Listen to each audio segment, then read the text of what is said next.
Welcome back to another episode of the MacRumors Show. My name is Dan Hartley. Good afternoon. We are very close to WWDC. So just like the iPads, it's going to be WWDC talk from here on out. But today we'll focus more on iOS 18. And then next week, we'll talk more about what we can expect at the event as a whole. And the following week, well, that's WWDC, and we can talk about all the stuff that we got. So that's kind of the schedule here, unless something major pops up. But with that said, Hartley, how are you feeling about some of the latest leaks that we've gotten over the weekend with iOS 18 from our good old friend Mark? Well, it's interesting, really, because thinking back to previous years, quite often when we go into a new version of iOS, we don't know that much. Usually, I feel like in recent years, iOS 15, 16, 17, I don't think we knew all that much. There were a few tentpole features that maybe were rumored, but obviously the big thing this year is AI, and that has dominated the entire rumor cycle for iOS 18, which is really interesting because, of course, there's so much pressure on Apple to actually deliver features that will seemingly catch it up with its competitors, even though it's not expected to unveil a chatbot, but they've still kind of got to show what they have to offer in AI. So a completely different sort of rumor cycle this year, which I think has been really quite interesting, actually.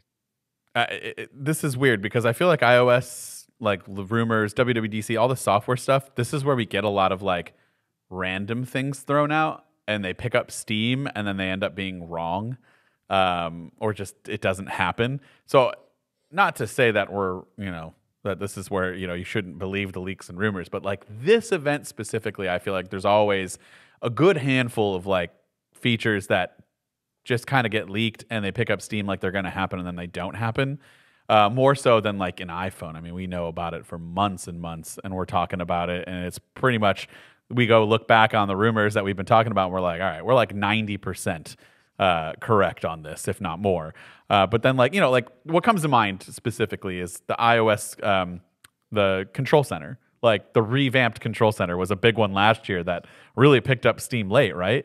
And then that didn't happen, and I was really bummed about it. And this year, the one that seems to be picking up a lot of steam lately is the one I want to start with. And it's not AI. It's not AI based, or at least I don't think it is. Maybe there's a spin to it. But we talked about the home screen getting the ability to place your icons anywhere. That was kind of leaked a little bit before, but that picked up again. And then we got word that now apparently we can customize the colors of icons. Well, how do you feel about that? I like it. I actually recall that I mentioned something like this to you maybe a year ago when the icon packs concept, where you create little shortcuts for individual apps. And you said, could I ever see that Apple actually does this? And I recall actually saying to you that I don't think they will ever do that, but I can see them allowing color customization or just some kind of more limited icon customization, where a little bit like how developers right now can provide a few different icons to switch between, but in a more integrated way. And I think the colors really make sense for that. For example, why can't I choose with a Messages app whether I want that to be a green icon or a blue icon? It makes sense to think that it still lets you customize your device. It still lets you customize your home screen and have a unique look, and lets you engage with that as far as you want to. But simultaneously, it's not as far as having fully fledged icon packs, which I don't think Apple will ever actually do. A little bit like watch faces. So with the Apple Watch, you're never going to be able to get third-party watch faces, but you can, with a lot of those watch faces, pretty heavily customize your complications. You can heavily customize the colors, how the numerals appear. I think it's the home screen is heading in that direction. So it's funny that you say that you don't think they'd ever allow that, because I personally think that might actually happen. Now that I didn't think that we'd be allowed to customize the colors of icons at this point. And now if like Apple's kind of giving us little by little, feeding us just a little bit more, I wonder if it'll actually happen in the future. I mean, you can kind of already do we talked about the icon packs and stuff, but you have to go through shortcuts and create an individual shortcut and then add a custom icon, and it's just like a whole thing. I don't know. I could kind of see it. And for those wondering why you would want to change your icon colors, I don't know, make it more fun. It makes a lot of sense for the messages icon to be blue rather than green, but Apple has not done that. So now's your chance. Or some people said that you can make all of your finance apps green and all of your social media apps blue and I don't know, your media stuff red. Like do whatever you want. I am looking forward to this level of home screen customization. I really hope the being able to place your icons anywhere and freely is actually going to happen, just because I don't really need a full page of stuff, just like 1 or 2 rows, and I'd prefer those to be at the bottom. Like that would be super helpful. How would you customize yours if you had free reign? What would you do? What would your home screen look like? If we can peel things back a little bit and get personal. I mean, I don't think that I would be the sort of person to go for that too heavily. It's like I'm not that much into widgets actually, but I could see myself recoloring things where I want to associate different things with different categories rather with the same color. Because for me, when I use my home screen, the main thing I'm concerned about is accessibility. So that's why I agree I would like to be able to place my icons near the bottom of the screen. And likewise, if I'm going to be able to navigate to something faster because it's color-coded, then I would appreciate that. But I'll be honest, I don't think that's the main motivation here. I think the main motivation here is that if you have someone that wants to have every icon on their homepage be pink, then you can do that. I think it's just purely an aesthetic thing. Yeah, I think it's going to be, ever since the icon pack thing kind of blew up, where people were, adding that and doing the shortcut route, you could look on YouTube and see like a bunch of mostly female influencers doing like my home screen setup aesthetic. And it was just like, it's like a lot of cream based colored icons or like light pink.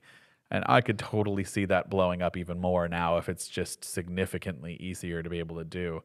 I really hope it's not like you have to go into the settings for each app and do it individually. I really hope there's some sort of way to do that. Maybe you long press on the home screen and you're able to like see an option somewhere, with the plus button for widgets or something.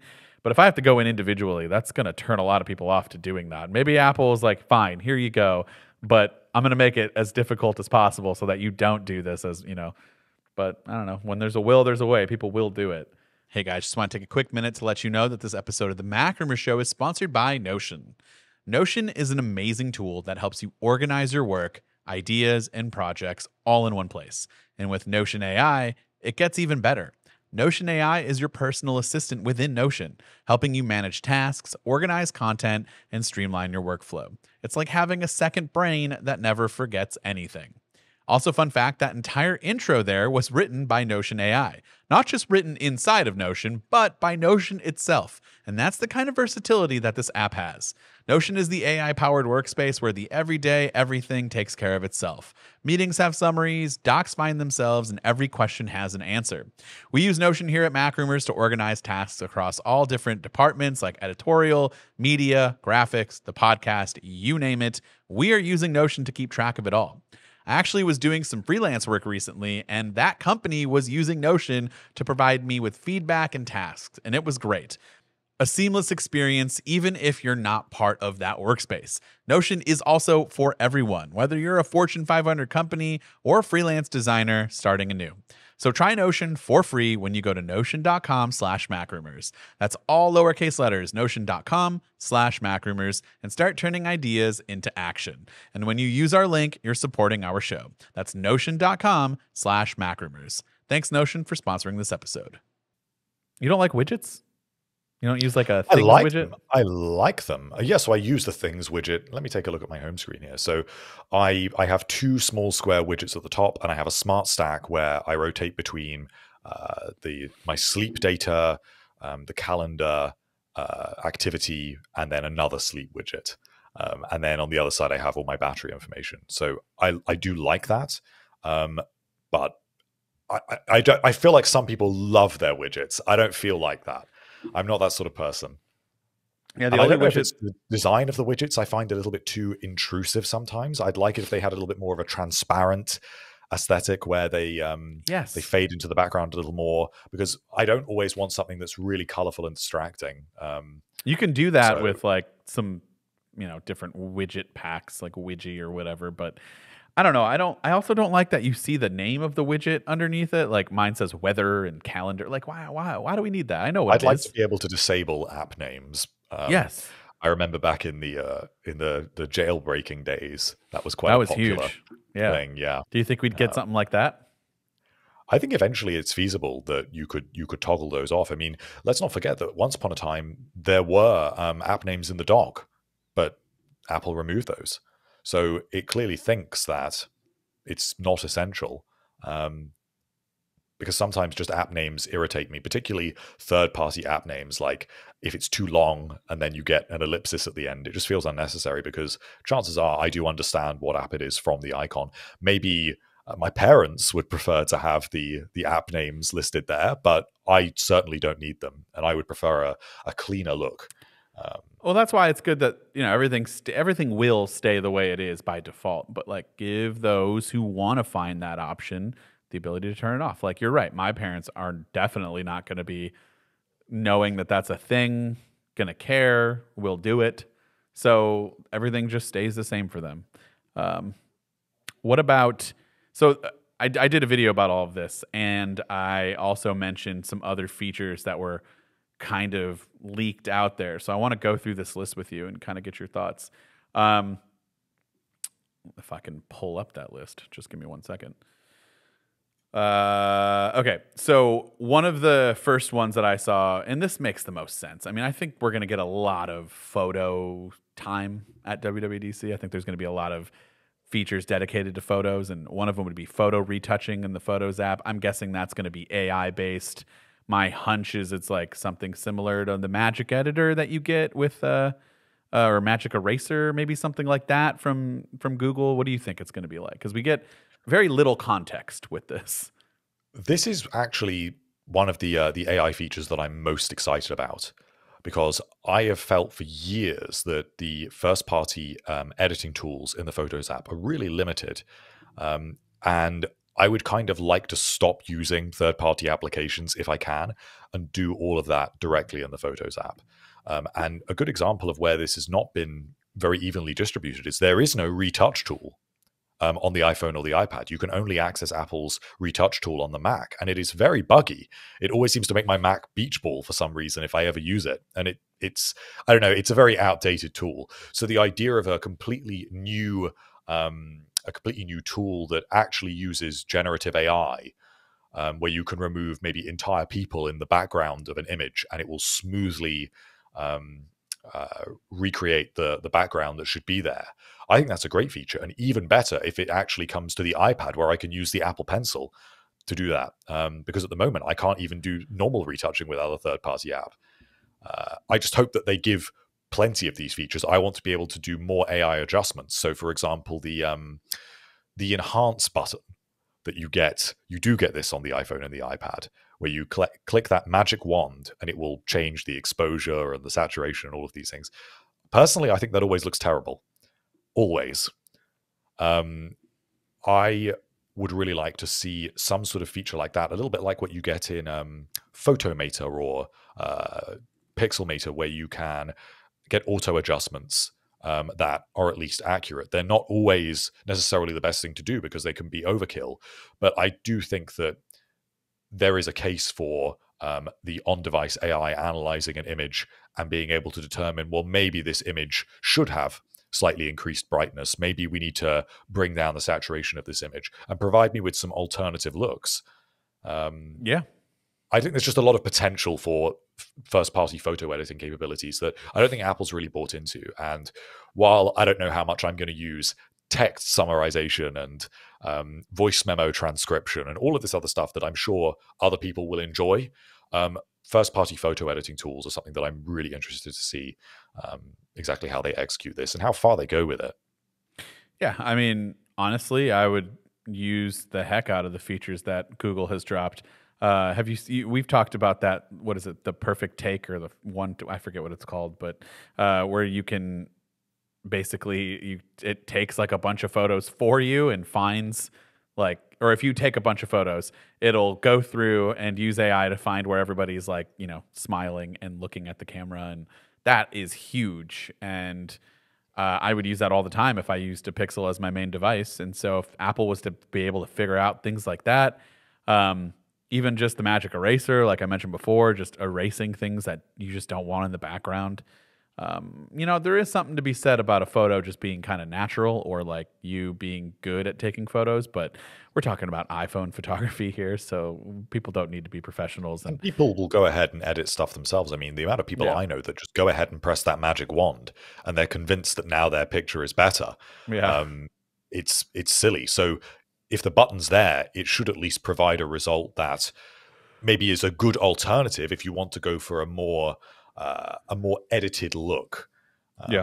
But I think there's a lot of potential, particularly in the Photos app for AI. I mean, one feature I would love, and this hasn't been rumored, but I would love this, is I think that generally, and I don't know about you, but I think people, because of just how easy it is to take photos on the iPhone, inevitably everyone's quite trigger happy and takes like 10 photos of anything they actually want to take. I would like it if those photos would get stacked automatically, because it knows in the photos library. I said this. We talked about this. This was my idea. And then I would like it if it would suggest which is the best image. Okay, I didn't say that part. See, now me and you combine our ideas. We are all of a sudden raise at Apple. And I think that would be really useful, because I don't like having to go through my library and think, okay, well, I took 10 photos of this thing on this day. I don't need 10 of these photos here. This is going to annoy me. So what's the best one? I don't want to have to click through. And especially if you swipe through and you've got the live photo animating every time, where I just can't tell anymore what that best picture is. Just tell me what the best picture is, and then let me just group delete all the others. Did Apple get rid of... Remember that there was a feature that you could go through and... duplicates. So you can do duplicates, but those are direct duplicates. Those are not if I take several similar images in the same moment. I would like to see a feature like that, and I'd like to see photos stacked. So if I do want to, if I've taken some photo of a landscape and they are all the same, but I want to keep 3 of them in my library, I'd like those to be a stack rather than displayed together. And I would like what is on the top of that stack to be selected by AI for whatever the best one may be. Just like photos library management is one of these areas where AI can really help. So I hope that we don't just get a generative fill tool effectively. I hope that we get a little bit more than that. So, by the way, I feel like I've said that feature before where they should stack it, but I don't actually know if I did. So I don't want to be taking. I think you did. I don't want to be taking. Maybe it was a year ago. I don't want to be taking credit for that. And honestly, so Shay over at Concept Central, he reached out to me a while ago when he was working on his iOS 18 concept, which, by the way, you should go to his YouTube channel and Twitter or whatever he posted. It is incredible. If Apple just gave us iOS 18 that looked like that and had those features, I'd be 100% on board. And he said that he thought I said that because he said he was listening to the podcast, and he thought I said that, but he couldn't find what episode. So now I'm thinking, like, did I actually say this, or are we just making things up? Well, if it happens, then say that you said it and it was right. But if it doesn't, then you never mentioned it. Everybody likes people who takes credit from others for no reason, right? That's a super likable guy.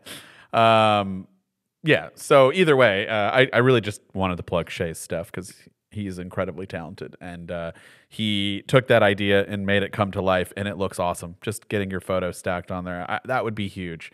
And I really wish it happens. I'm going to guess it probably won't just because we haven't heard that, but that doesn't mean that it's not impossible. Or it's not impossible. Yeah, I think I said that correctly. Anyways, moving on. Auto-generated playlist in Apple Music. That seems very feasible. I know your take on that. I'm sure you want that to be a thing. The one that I still don't quite understand, auto-generated emojis based on the content of a user's message, with Apple creating all new emoji for any occasion. Now, is this being like Apple's got like a whole library of new emoji that they created, and so that they feel confident that they have something for any occasion? Or is this AI making something on the fly based off of the context of your messages. Because It's that. it is? That's So impressive. there's already some online tools that do this. I can't actually I didn't even remember know what that. it's called. But I definitely have used one before where you can provide a text prompt for an emoji, and it will generate one. And it's really fun. It's really cool. So you could describe yourself or someone you know and their appearance in quite a lot of detail in text, and then it will make an emoji that looks like them. Or you can just come up with some new fantasy emoji that doesn't actually exist. And they're really fun. And I think this is a completely believable rumor as well, because there's no way that Apple is going to let you generate entire images. But emojis, absolutely. So if you're discussing some object that maybe hasn't been added by the consortium responsible for emojis, then you just generate a little one on your device. How's that really that different to having a sticker? Sure. So I think it's potentially really useful. It's just a question of how that will actually appear. So if I copy and paste that and it's been used in text, it's not a sticker. How is that going to appear on my Mac? Obviously, there's going to be limits to how that appears on. What if I send that in a green SMS message to an Android user? So it may be an iMessage exclusive. You get the weird little like here comes the heart. So you know what, Hartley, you do get hearts. Anyway, I can't even do it if I try. I know what you mean. The question mark in the square. Yeah, it's okay. Thank you, Jesus. You couldn't have said that earlier. I just wanted to see you struggle there. You wanted the hearts come up. Yeah. I don't know. I don't know why it won't come up anymore. Yeah, you'll get that little. I did that the other day. I sent the salute icon to somebody who has an Android phone, and they're like, "What the hell is that?" I'm like, "What do you mean? It's a salute." And they're like, "No, I've got nothing." I'm like, "Oh." So, you know what? Let's add this to the list. It's not on the list that I was looking at, but we should hear something about RCS, right? Like, would make the most sense. It would make the most sense for this to be. Do you think it's going to get actual stage time, or just like a quick mention? Probably not. No, I mean, there's always hundreds of features they don't talk about every year. Yeah. I don't think they really want to be talking about how much of a better experience it is to message Android users. But that's kind of a big deal, though. I think they'll simultaneously tell us what a great new experience iMessage is with its new summarization tools and its suggested replies and its generated emojis. I think that's far more likely. I could see that. I could see it being like, here's all the new features for iMessage. Look at how much better it is to message using iMessage or the Messages app, whatever they call it. And here's all these things, but, you know, on the other end, you know, they don't get to do all of that, but at least they'll see things, you know, in the full resolution quality. You'll be able to text over Wi-Fi, but they should still, you know, make the switch to the iPhone because you'll get all of these other features. We can make emojis based on the content of a user's message and generate them. I can't wait to see some of the things that, based on the context of my conversations, that get made. Boy. Okay, so, I mean, suggested replies for emails and messages. Don't we already have stuff like that? Is this just going to be better, more improved, more personal? Yeah, so I think this is potentially really useful. So at the moment, I think the closest thing we actually have to this is on the Apple Watch, where if you receive a message, you can scroll down and you get some suggested replies. And I think that there is some analysis of the message going on there because, as far as I know, what appears at the top or what appears in that list to some extent varies. Maybe I'm wrong about that. I don't know. I haven't tested it sufficiently. But I know that whatever is on that list is usually good enough to get by. If someone asks you a question, one of the options in that list will be yes, one of them will be no, one of them will be maybe, and you can get by. But if the Apple Watch now or any Apple device actually analyzes that message and provides you with predictive options that are specific. So if someone says to you, what time do you want to meet? It actually comes up with a list of times or days or whatever it may be, times of day, things that will actually make sense in the context of whatever you have been asked.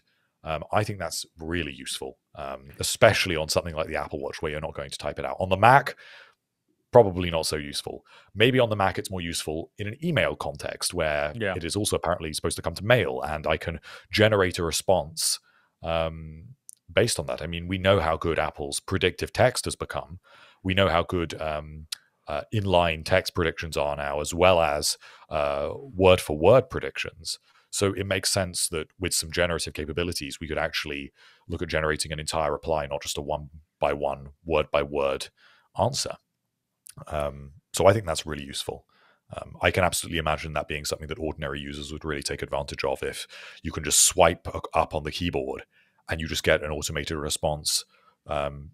Obviously, you're not going to be able to reply to really complex messages with that in a way that's coherent. But if you get asked a simple question, really you should be able to get something generated that will work for that. You said something about the Apple Watch, and that sparked something that's not on my list, but I remembered. What is the deal with this like new version of Siri that's going to be that's rumored for the Apple Watch specifically? Have you seen that? Yeah, I have no idea what that means. Yeah, me neither.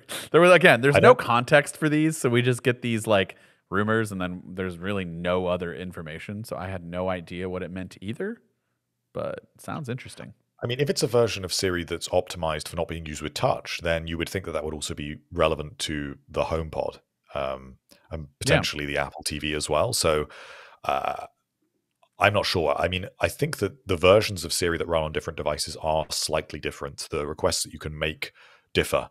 So there probably is an Apple Watch version of Siri, and maybe that will be further optimized with these suggestions and suggested replies for the Apple Watch's context, but I have text no idea is how that play out. The text is more advanced version of Siri designed for the Apple Watch, optimized for quote on-the-go tasks. So okay, sure, whatever that means. I'm on board. I mean, obviously, let's just talk about it. We're expecting better Siri like improvements just across the board, more natural interactions with Siri. The chatbot thing's probably not going to happen, but who knows? There's a whole lot of stuff going on with AI recently about, Apple's really trying to push the whole privacy thing about how some of these on-device tasks, like stuff in the cloud, how that's going to be handled. Do you have more insight into that whole world? Well, it looks like Apple is really considering an end-to-end solution here where they will even be using their own custom silicon. So they will be using allegedly M2 Ultra chips in server farms to actually answer these queries in the cloud. And these will be black boxed in a way that no one can access them. So it really looks like privacy is at the forefront here. So Apple is going to present a hybrid solution here, which no other company has really done in this way, where it's using its own large language model on device. It's using that neural engine that is built into every Apple Silicon chip to answer basic questions. So if I want to summarize a note, it can do that on device. But if I'm asking a really complex query to Siri that's going to need to check other information and tie different stuff together, then that will be done in the cloud. But even that cloud solution should supposedly be more secure than other cloud solutions, although Apple is supposedly working on an agreement with OpenAI and with Google to actually use some of their technology, because it looks like Apple's AI technology, at least at this stage, is not going to be able to do everything. I mean, video is a good example. It doesn't look like Apple's large language model is even capable of handling video. So maybe if there are any video capabilities or any video analysis that is possible, that's the kind of thing where they would maybe have to utilize third-party large language models.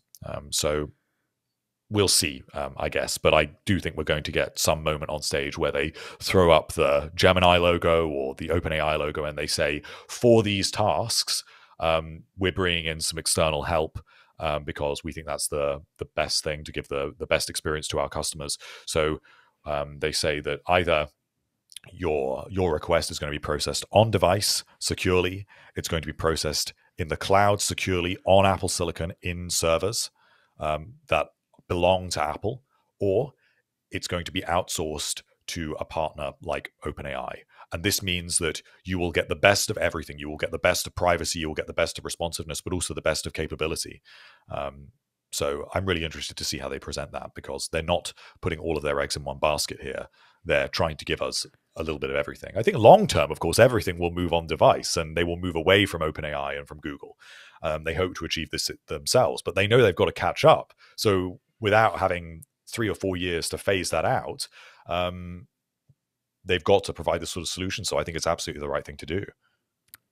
There's something that scares me about OpenAI, like the Chat GPT and its powerful, like just the AI model that it's so powerful and it just keeps getting better. And then you're going to put that on all of these phones, basically, in some way, shape, or form. It's going to have access. I mean, again, Apple's trying to assure us that it'll all be as private as possible, but like, I don't know, man. Something about that scares me. I wonder how they feel about the whole Scarlett Johansson thing that went down. They're probably like, really, guys? Like, really, you're doing this right now? You're having some controversy right before, potentially they announce something at WWDC. That cannot be good timing for them. Yeah, if they go with them, they may go with Google. Maybe they'll go with both. Maybe they'll say that it depends on the request and that it's being outsourced to one or the other and you won't even know. Ooh, I don't know. That would be interesting. I don't know that Google's any better to go with, but like, it's like I'm comfortable. I'm familiar with Google. They've been around forever. My entire internet life, they have been around. So it's like that old, it's like that relative you don't really like, but you're comfortable with them, as opposed to going with the new stranger that like seems like they're a good person, but might not be. Does that make any sense? I think so. Yeah, I mean, I think they're all much of a muchness. Yeah. So as long as Apple isn't planning to do this long term, I think this is really the best we could have hoped for, because if this hadn't happened, or this doesn't happen, I should say, and Apple does not have the cloud capabilities and it does not actually have the technology to leverage, and it doesn't use any third-party companies, then I think we would be a little bit disappointed that they were not going as far as they could do. But it looks like they're basically throwing everything at this, short of actually releasing their own chatbot, which I'm sure they would do if it was ready. But if it's not, what else are they supposed to do right now? Yeah, I mean, man, next week's or 2 weeks. I don't know when it's happening, but June 10th is going to be so interesting that I just like. This is my favorite event, my favorite Apple event of the year, because it's stuff that you can try out immediately as well. For the most part, like most features will be there if you get the betas, and it's just like it makes your phone feel fresh. The only downside is that if you run with beta since day one, especially on your main device, which is very bold as it is, come new iPhone season, it's kind of boring because you've like already done all of the new software features, which like gets released officially with an iPhone that comes out that's brand new. And you already did like 75% of the new stuff, that it kind of makes the new iPhone a little boring to me at the launch. You don't, do you do betas? I do, but I won't do the first one. Okay. So I will That's usually the best one. Try and hold off until like 3 or 4. I mean, it's the worst one, but it's the best one because it's the it's the most exciting one. It's the most exciting one.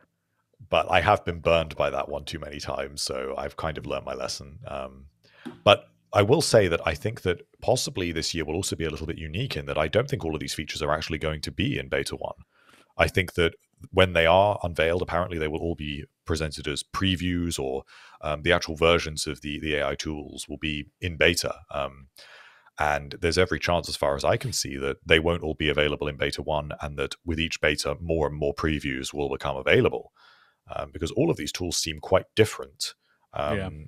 So it seems plausible that they will open one up, see how it behaves, before gradually introducing more, because this is a lot. So I probably won't use the first beta. I will probably jump in maybe on the 3rd or the 4th as usual, but it really does depend, because it seems like some years the betas are way more rocky than others. And if a lot of this stuff has been in the works for a while, maybe it will be more stable, but then it's all new AI tools, so I really have no idea. I'm always much more cautious with my Mac. That's the one where normally I'll hold off for a bit longer. I don't do the Mac. I do like a different, an extra machine for the videos. But the iPhone, I kind of just jump in head first to the new one. I don't know why. It's easier to get off of them now, which is a good thing. Because back in the day, you'd have to like rewipe your whole phone, and oof, that was not fun. But it's a little easier to get off the betas if you need to. But I felt like last year, or maybe it was 2 years ago, or maybe it's been both the last 2 years, they were actually not bad. Because they haven't really been major upgrades. So like, I feel like they've been pretty good for a beta 1. I think it was last year. Like that was remarkably good. Yeah. So, okay. But it depends. It varies. It depends on how many new features and improvements there are. If this is a massive overhaul and there's changes to the home screen and we're expecting loads of first-party apps to get improvements, and the Photos app and the Music app, and Safari is going to have all these built-in AI features and Spotlight's revamped, all of this stuff, it might be a little messy. So we'll see. New Vision OS style icons. I'm just dreaming of that. I know it's not going to happen, but that would be nice. Oh, this is relevant to me now. CarPlay. Anything for CarPlay? Because the list I'm looking at is boring. Yeah, I don't think there's a huge amount for CarPlay this year. Come on. It's been at this point, 2 years since the next generation of version of CarPlay was unveiled, and we still don't have a single vehicle with it. We know that there's 2 manufacturers who have said that it's coming, but even Porsche, when they just unveiled one of their newest vehicles, it's not in it. So sick. Where is this? Love it. Where is this next-gen CarPlay? Mercedes have backed out. So when are we going to get this? So for those who are hardcore listeners and have heard me complain in many episodes about trying to figure out what car I'm going to get, I finally made a decision. I got a Cadillac Lyriq after many videos and a bunch of random test drives. I ultimately went with the Lyriq, and I felt like, by the way, worst implementation of CarPlay in my entire life. Like, it's... Oh, no. I mean, it's fine. It works. Some people have been like, this doesn't look that bad. So the Lyriq has a screen that's curved that's very much like the Lucid, where it kind of like curves and tails off towards the end. And even with Lucid, I love Lucid. Shout out to them. They're great. Even that one it doesn't look as good. It like because of that curved screen, they couldn't figure out a way to fit it to make it work properly. And this one, so it's basically in that they put the whole wallpaper to take up the whole screen, which is great. But then in that, it's not like, oh, the icons are like shaped and conformed to fit that aspect ratio. It's just they put a rectangle of the CarPlay inside this weird. It just looks bad, but it's fine. At least it's there. However, and I don't know how many other cars have this, I want to say it's just Polestar and that BMW. I do get my maps, Apple Maps, in the gauge cluster, and it's beautiful. It takes up the whole thing. It fits the aspect ratio. I don't understand why they couldn't do that on the other screen. But I get Apple Maps sent to the gauge cluster, which does not exist in a lot of cars. So it's funny because GM announced, like, right when this car came out, that they're not doing CarPlay anymore or Android Auto, but they still keep putting it in the Lyriq. So I don't think they're going to remove it, but does that mean they're not going to support it? Does that mean, they're definitely not going to probably do the whole, take over your whole car thing. But man, do I really wish they would, because I have this car for 2 years now. It's a 2-year lease. It's 2 years. So I'm not committed long term, but yeah, that's what I went with. How do you feel about this?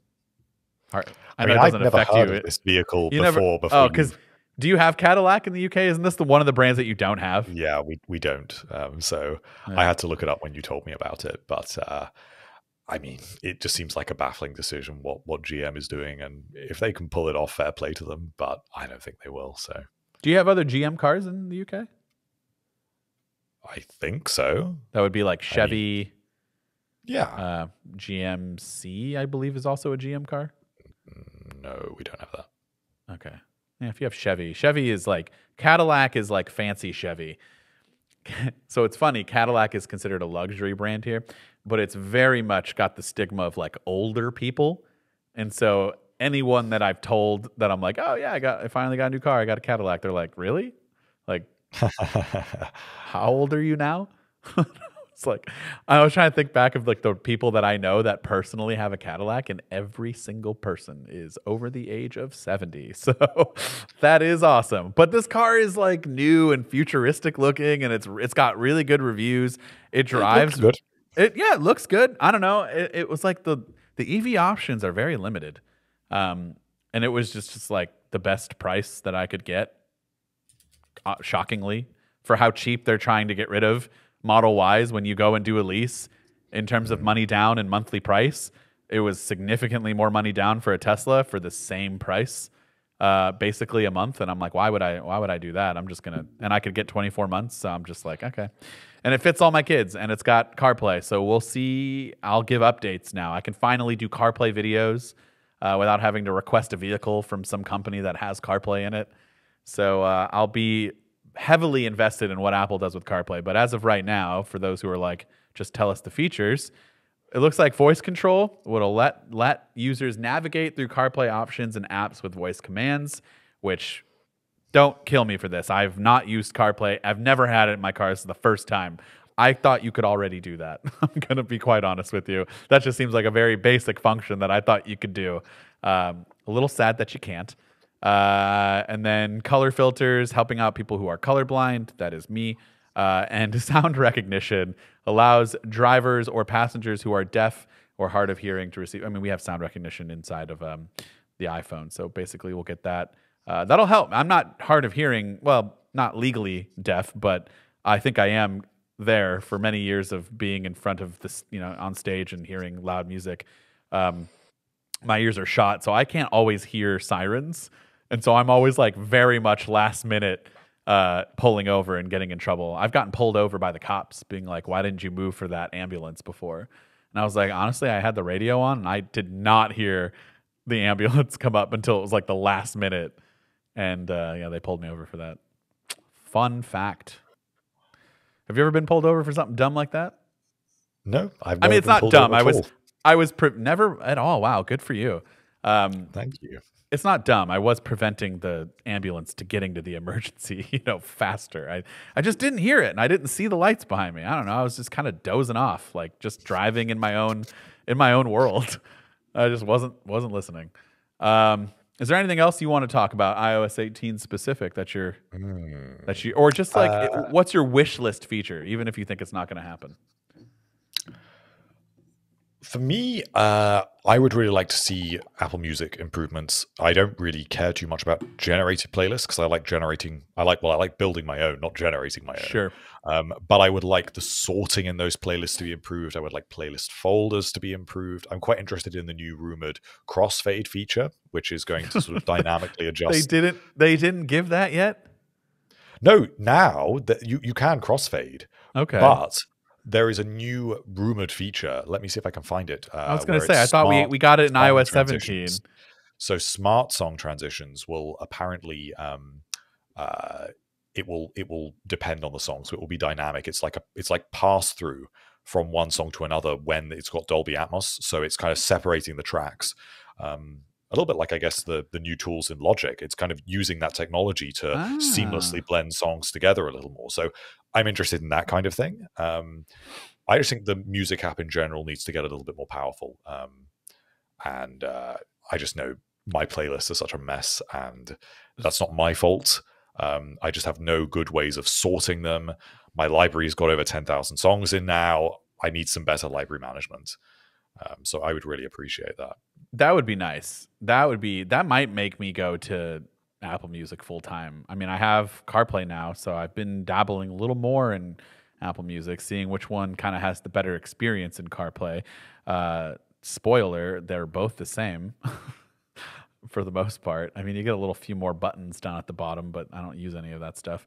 But yeah, I mean, if there's a way to like clean up your library a little bit more, or like a faster way to remove artists and songs that you don't want, that would be huge. Because another thing is my library has a bunch of crap from when I was like 14 years old and adding things on iTunes. And yeah, I don't want all of that stuff. So I want to be able to get rid of it without getting rid of some of the things that just aren't available on Apple Music. You know, like my band from when I was in college, which we will not mention, Hartley. Don't even think about it. Okay.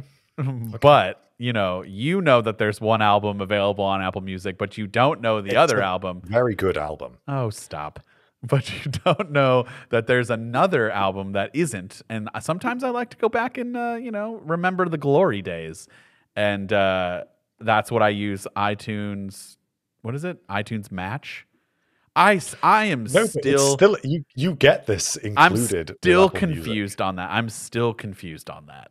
I feel like that's a lie. I'm afraid to cancel the extra $25 I've been spending a year. I just add MP3s to my library and they just sync. That is true. That does happen. That does happen. But if I get rid of so if I cancel iTunes Match, is it going to remove all of the things that I synced?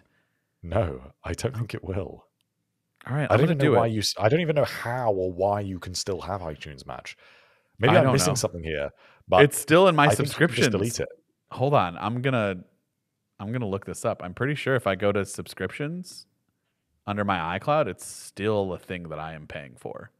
And everyone's probably screaming that actually uses Apple Music. Like, what are you doing? Okay, yeah. I think it's only meant for if you don't have Apple Music and you still use iTunes you still use the music app as iTunes. Let's see. iTunes Match. It renews July 17th, baby. $24.99. I've been doing this for so long. I don't think you need it. I think you can cancel. Fine. That. You know what, guys? Here we go. Live. I'm gonna cancel it right now. Cancel subscription. Oh no, what happened? Confirm. Done. Oh, got to use Touch ID. All right. It's been canceled. Well, congratulations. I lied. It's not. They want me to enter my Apple ID for some reason. Okay, hold on. Now, I think this is great podcast audio. It's still thinking, but I entered it in. So in theory, I have now officially canceled iTunes Match. Everyone, if you here we go. You've canceled your subscription. Oh boy.